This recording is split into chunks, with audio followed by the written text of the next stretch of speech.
Les origines. Pour conclure cette émission, on remonte aux origines, toujours avec Jean-Luc Lemoyne et Philippe Charlier, surtout avec vous, David Questel-Lopez, pour nous raconter les origines du café. Oui. Vous avez déjà vu un caféier ?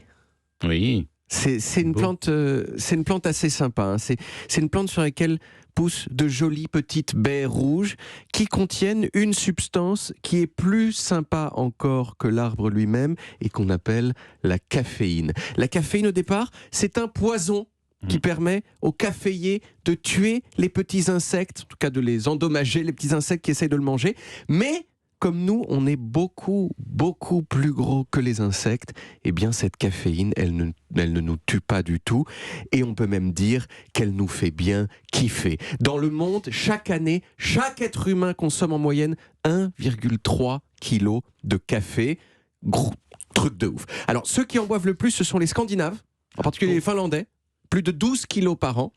Et bien sûr, plus on boit de café, plus on a besoin d'en boire, parce que le café, c'est une drogue, ouais. Et une drogue addictive, comme la cocaïne, l'opium ou le bon crack que l'on bédave en famille. Mais le truc, c'est que contrairement aux drogues que je viens de citer, la caféine, c'est quand même très très bien, parce qu'elle a plein d'effets bénéfiques prouvés. Dans certains cas, elle permet de lutter contre les maux de tête, elle permet d'améliorer la capacité de concentration, d'être moins fatigué. C'est, si vous voulez, une drogue sympa, peut-être la plus sympa des drogues. Mais alors, d'où vient-elle ? Bon, le café, c'est une plante originaire de l'Est de l'Afrique. Ce sont les Arabes qui l'ont découverte et qui ont commencé à en faire la boisson que l'on connaît. Quand ça, eh bien, vers la fin du Moyen-Âge. Et le succès, il a été immédiat, notamment comme alternative à l'alcool, breuvage haram entre tous. Or, pendant ce temps-là, en Europe, les gens, ils tisaient comme des porcs. Et pas seulement les adultes, les enfants aussi, en grande partie parce que l'alcool donnait moins de maladies que l'eau, qui était bien davantage susceptible d'être contaminée. Et selon un chercheur américain qui s'appelle Michael Pollan, eh bien cette consommation de café dans le monde arabe, pendant que nous, on tisait, pourrait expliquer en partie la supériorité des scientifiques arabes à cette époque-là. Le café, il est arrivé en Europe assez tard, au XVIIe siècle, en passant par l'Empire ottoman, en même temps d'ailleurs à peu près que le cacao et le thé, qui sont toutes des substances qui contiennent à des degrés divers de la caféine.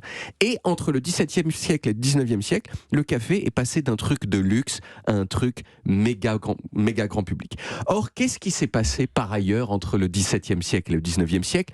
Eh bien, il y a eu une formidable accélération de l'histoire dans le monde occidental. Il y a les philosophes des Lumières, la Révolution française, la Révolution industrielle en Angleterre. Et je le répète, c'est une époque où tout le monde commence progressivement à boire du café, ou en tout cas à consommer de la caféine. Mais alors, est-ce qu'il n'y aurait pas un lien de causalité entre la consommation de café et l'accélération de l'histoire que je viens de citer ? Eh bien, toujours, selon ce monsieur Michael Pollan, c'est fort possible. Le café, c'est une drogue qui permet, on l'a dit, de mieux se concentrer, de mieux réfléchir et de mieux dormir, de moins dormir, pardon. C'est une drogue, donc, du travail et de la productivité. Contrairement, par exemple, au shit, qui est une drogue excellente pour ne rien foutre de ses journées. Le shit, ça soulage peut-être l'arthrose ou je sais pas quoi, mais c'est pas la drogue du peps et du triomphe de la volonté. Voltaire, on disait qu'il buvait 72 tasses de café par jour. C'est probablement exagéré, mais en tout cas, il en buvait beaucoup. Et comme par hasard, il a révolutionné la pensée occidentale. Comme par hasard. Diderot, Newton, c'était des gros fans de café. Et comme par hasard, ils ont révolutionné la pensée occidentale. Et puis, quand il s'est agi de faire bien travailler les ouvriers dans les usines, au moment de la révolution industrielle, avec des allongements massifs de la durée de travail, eh bien, qu'est-ce qu'on leur a donné ? Du café. Alors on pourrait se dire avec tout ça que le café c'est une drogue qui a aidé la vérité humaniste à triompher, puis le monde capitaliste à s'épanouir.